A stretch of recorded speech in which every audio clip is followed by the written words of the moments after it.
Muli pong sumasa inyo ang programang Ang Iglesia ni Cristo. Nawa ay nasa mabuti at ligtas kayong kalagayan kasama po ng inyong pamilya. Binabati po namin ang lahat po ng mga ministro, manggagawa at lahat po ng mga kapatid sa distrito po ng Batac City sa Ilocos Norte.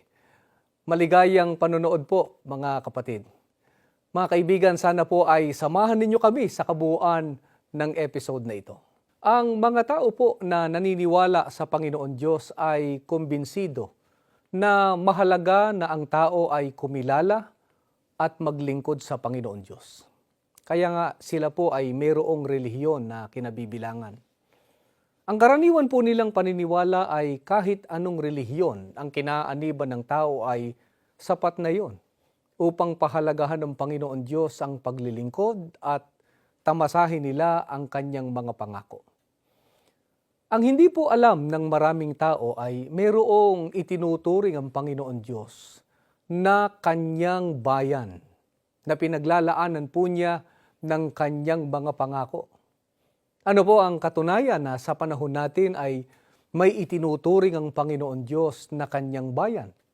Pakinggan po natin ang nakasulat dito po sa Isaias, sa 43 at 21. Ang bayan na aking inanyuan para sa aking sarili. Sa hula po o paunang pahayag na ito ng ating Panginoon Diyos ay meron po siyang binabanggit na bayan na kanyang inanyuan para sa kanyang sarili. Mga kaibigan, kung ang lahat po ng relihiyon at pangkati ng pananampalataya na nakatatag sa mundo ay pare-parehong sa Diyos, ay hindi na po sasabihin ng Panginoon Diyos sa talatang ito na mayroong bayan na kanyang inanyuan para sa kanyang sarili. Sino po ang tinutukoy rito ng Panginoon Diyos na bayang inanyuan niya para sa kanyang sarili?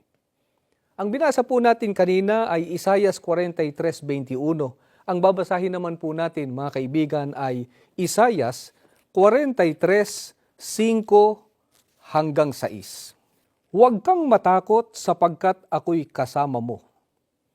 Aking dadalhin ang iyong lahi mula sa silangan at titipunin kita mula sa kanluran.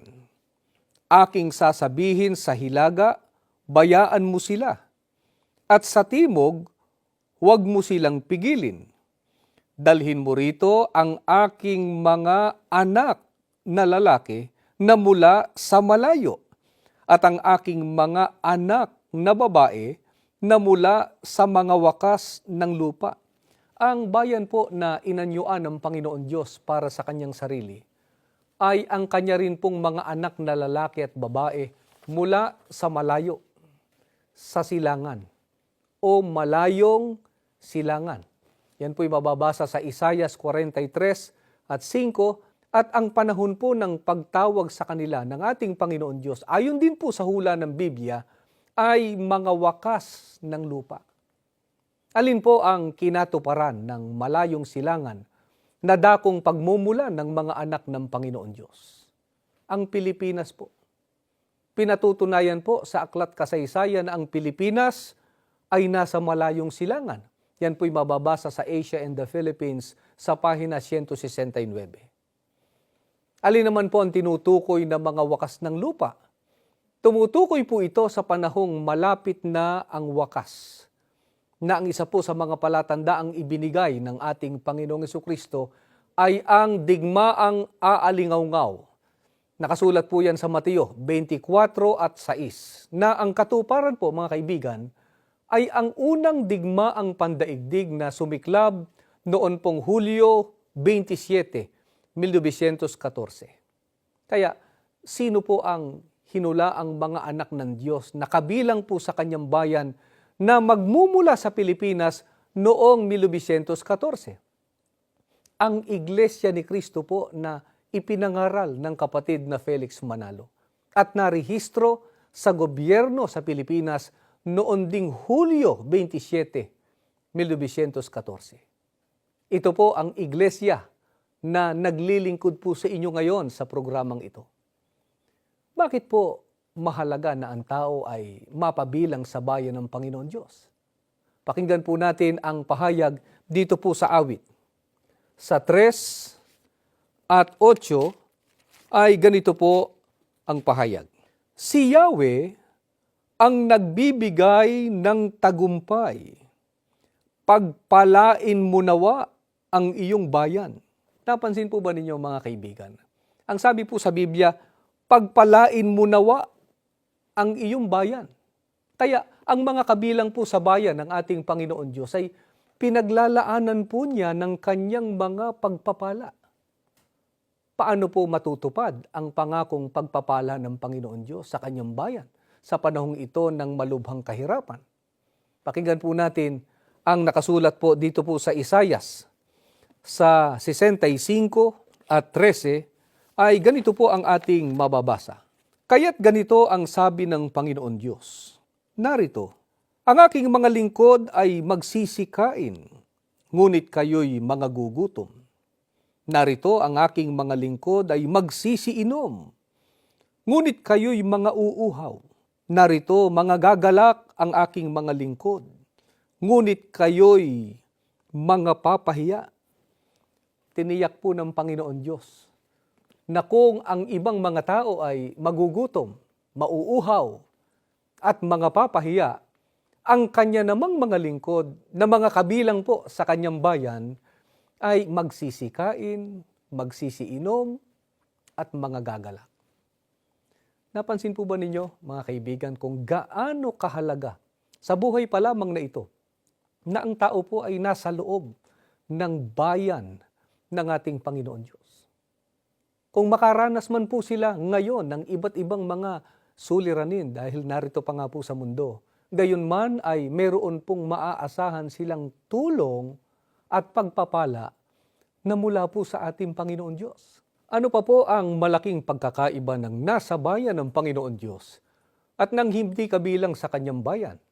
Pakinggan po natin ang pahayag ni Apostol Pedro dito po sa unang Pedro sa 2:9 hanggang 10 ay ganito po ang ating mababasa. Datapwat kayo ay isang lahing hinirang, mga saserdote ng hari, isang bansang nakatalaga sa Diyos. Pinili kayo ng Diyos upang maging Kanya at maghayag ng mga kahangahangang gawa niya. Siya rin ang tumawag sa inyo mula sa kadiliman tungo sa Kanyang kagilagilalas na kaliwanagan. Dati-rati kayo'y hindi bayan ng Diyos, ngunit ngayon, kayo'y bayang hinirang niya. Noon, pinagkaitan kayo ng habag, ngunit ngayo'y sumasa inyo ang kanyang awa.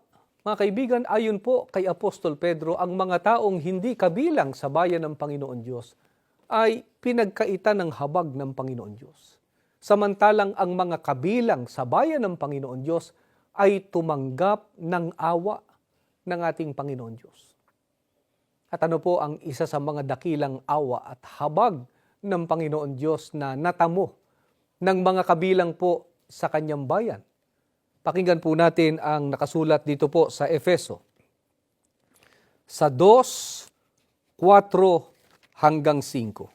Ngunit ang Diyos, palibhas ay mayaman sa awa, dahil sa kanyang malaking pag-ibig na kanyang iniibig sa atin, bagamat tayo'y mga patay dahil sa ating mga kasalanan, tayo'y binuhay na kalakip ni Kristo sa pamamagitan ng biyaya, kayo'y nangaligtas. Ang isa po sa mga dakilang awa at habag ng ating Panginoon Diyos na natamo ng mga kabilang po sa kanyang bayan ay ang biyayang kaligtasan pagdating po ng araw ng paghuhukom. At tangi sa maliligtas sa parusa pagdating ng araw ng paghuhukom ay ano pa po ang dakilang biyaya na maaasahan ng mga kabilang sa bayan ng ating Panginoon Diyos. Pakinggan po natin ang patuloy na pagtuturo ni Apostol Pablo. Nakasulat po dito sa Efeso sa 2:7 at 19. Upang sa mga panahong darating ay maihayag niya ang dakilang kayamanan ng kanyang biyaya sa kagandahang loob sa atin kay Kristo Jesus. Kaya nga, Hindi na kayo mga taga-ibang lupa at mga manglalakbay, kundi kayo'y mga kababayan na kasama ng mga banal at sambahayan ng Diyos. Ang isa pa po sa dakilang biyaya na maaasahan ng mga kabilang sa bayan ng Panginoon Diyos ay ang dakilang kayamanan na darating na ipagkakaloob ng Panginoon Diyos. Alin po ang tinutukoy na dakilang kayamanan na darating? Pakinggan po natin ang sagot dito po sa Filipos sa 3:20 hanggang 21 ay ganito po ang ating mababasa. Sa kabilang dako, ang langit ang tunay nating bayan. Mula rooy hinihintay nating may pananabik ang Panginoong Hesukristo, ang ating tagapagligtas. Pagdating ng araw na yaon, babaguhin niya ang ating katawang lupa at gagawing maluwalhati tulad ng kanyang katawan sa pamamagitan ng kapangyarihang ginamit niya sa pagpapasuko sa lahat ng bagay. Ang dakilang kayamanan po na darating na ipagkakaloob ng ating Panginoon Diyos sa mga kabilang sa kanyang bayan ay ang pagbabago ng kanilang katawan upang maging katulad ng katawang taglay ng ating Panginoong Hesukristo. Ito po ay magaganap sa ikalawang pagparito ng ating Panginoong Hesukristo o sa araw po ng paghuhukom. Bakit kailangan pang palitan ang katawang taglay nila ngayon? Upang maging angkop po sa pagtahan sa langit na tunay po nilang bayan.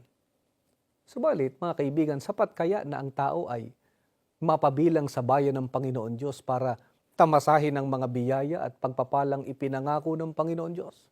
Ano po ang puna ng Panginoon Diyos sa ilang kabilang sa kanyang bayan kaya hindi po dumadaloy sa kanilang buhay ang biyaya ng Diyos? Pakinggan po natin ang nakasulat dito po sa Isayas sa 66 at 4. Dahil dito, pipili rin ako ng malulupit na paraan laban sa kanila. At ipadadala ko sa kanila ang mga bagay na kanilang kinatatakutan. Pagkat nang tumawag ako, walang sumagot, isa man. Nang ako'y magsalita, wala isa mang nakinig. Gumawa sila ng mga bagay na masama sa aking paningin at pinili nila ang mga bagay na hindi ko kinalulugdan. Kahit po kabilang sa bayan ng Panginoon Diyos, subalit kung ang gagawin po ay ang mga gawang hindi naman niya kinalulugdan o mabubuhay sila sa kasamaan, ay hindi po dadaloy sa kanila ang mga biyaya ng Panginoon Diyos. Manapa ay kapahamakan ang kanila pong sasapitin. Alin po ba ang kinalulugdan ng Panginoon Diyos na dapat po na gawin ng mga kabilang sa bayan ng Diyos para huwag masumpa ang kanilang buhay? Pakinggan po natin ang nakasulat dito po sa unang Juan sa 3 at 22 ay ganito po ang nakasulat. Tinatanggap natin ang anumang ating hingin sa Kanya, sapagkat sinusunod natin ang Kanyang mga utos at ginagawa ang nakalulugod sa Kanya. Mga kaibigan, ang kinalulugdan po ng Panginoon Diyos ay ang pagtupad sa Kanyang mga utos. Ano-ano po ang ilang halimbawa ng mga utos ng Panginoon Diyos na nakasulat po sa Biblia? Ang pagtatalaga po sa pagsamba, pagbabagong buhay, pag-aabuloy, pagtulong sa gawaing pagpapalaganap, pag-iibigang magkakapatid, pagpapasakop sa pamamahala, pagiging mapanalanginin, at iba pa. Bakit po hinahanapan ng Panginoon Diyos ng pagsunod ang mga kabilang sa kanyang bayan, gayong sa paggawa niya ay kailangan pong mamuhunan sila ng pagpapakasakit o sakripisyo? Ang layunin po ba ng Panginoon Diyos ay maging mabigat ang pagdadala ng buhay ng kanyang mga hinirang?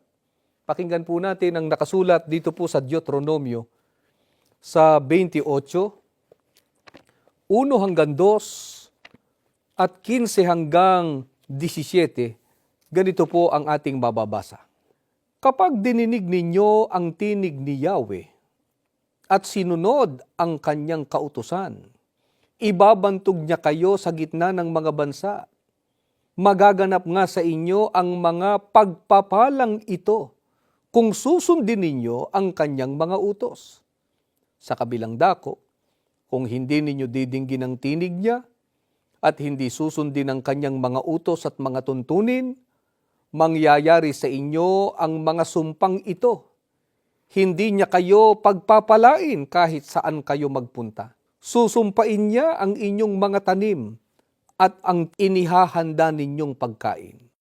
Ang dahilan po kaya hinahanapan ng Panginoon Diyos ng pagsunod ang mga kabilang sa kanyang bayan ay sapagkat ang sumusunod po ang siyang pagpapalain niya. At sa kabilang dako, ang hindi naman po sumusunod ay susumpain niya. Sa makatwid, ang hangad po ng ating Panginoon Diyos ay dumaloy ang kanyang pagpapala sa kanyang mga hinirang. Kaya hinihikayat niya sila na sumunod sa kanyang mga utos.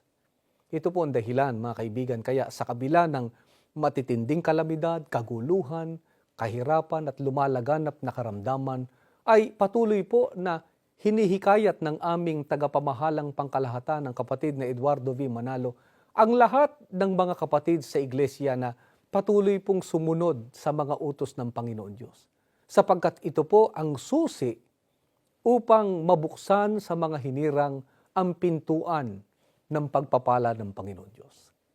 Kung sakali namang ang mga kabilang sa bayan ng Diyos ay nagkasala, na siyang naging dahilan ng kanilang pagdurusa at kabiguan, ay ano po ang pangako ng Panginoon Diyos kung sila po ay natutong magpakumbaba, manalangin at talikdan ang kasalanan. Pakinggan po natin ang nakasulat dito po sa Ikalawang Kronika, sa 7 at 14, ganito po ang pahayag. Pakinggan po natin. Ngunit sa sandaling ang bayang ito na aking pinili ay magpakumbaba, manalangin, hanapin ako at talikdan ang kanilang kasamaan. Diringgin ko sila, patatawarin ko sila, at ibabalik ko sa kanilang lupain ang katiwasayan at kasaganaan. Napakadakila po ng pangako ng ating Panginoon Diyos sa mga hinirang niya na natutong magpakumbaba, manalangin at talikdan ng kasalanan. Ang sabi po ng Panginoon Diyos, diringgin ko sila, patatawarin ko sila, at ibabalik ko sa kanilang lupain ang katiwasayan at kasaganaan.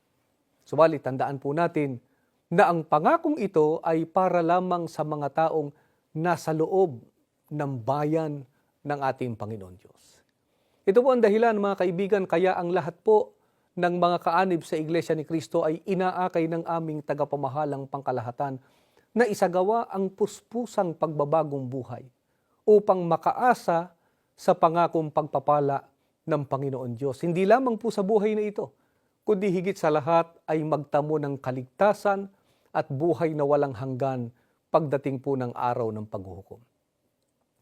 Sana mga kaibigan ay makasama namin kayo sa loob ng Iglesia ni Cristo na siyang bayan ng Panginoon Diyos sa ating panahon.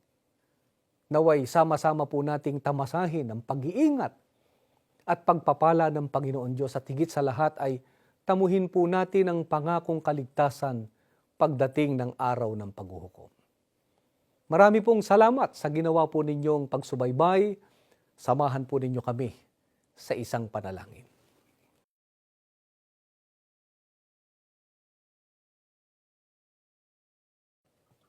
Panginoon po namin Diyos, salamat po ng marami sa iyo. Sa pamamagitan po ng iyong mga aral na nakasulat sa Biblia, ay naihayag po namin sa aming mga taga-subaybay ang kahalagahan na ang tao ay mapabilang sa iyong bayan para tamasahin ang iyong pagliligtas at pag-iingat, ang iyong mga pagpapala, at higit sa lahat ay magmana ng buhay na walang hanggan pagdating po ng dakilang araw. Nawa Ama ay kaawaan mo po ang aming mga taga-subaybay na hindi pa po namin kapananampalataya. Makasama namin sa loob ng iyong bayan sa mga huling araw na ito, sa loob po ng Iglesia ni Cristo. para makasama namin sila sa tunay na paglilingkod sa iyo at sa pagmamana po ng iyong mga pangako. Panginoong Hesukristo, ipamagitan mo po sa Ama ang aming mga panalangin at nawa po ay patuloy mo pong papagtagumpayin ang lahat ng mga gawain ng iyo pong banal na iglesia. Ama, sumasampalataya po kami. Mamamalagi po ang iyong basbas sa iyong pamamahala at sa kabuuan ng iyong banal na bayan sa mga huling araw. Tinihiling po namin ang lahat sa pangalan po ng Panginoong Hesus na aming dakilang tagapagligtas. Amen.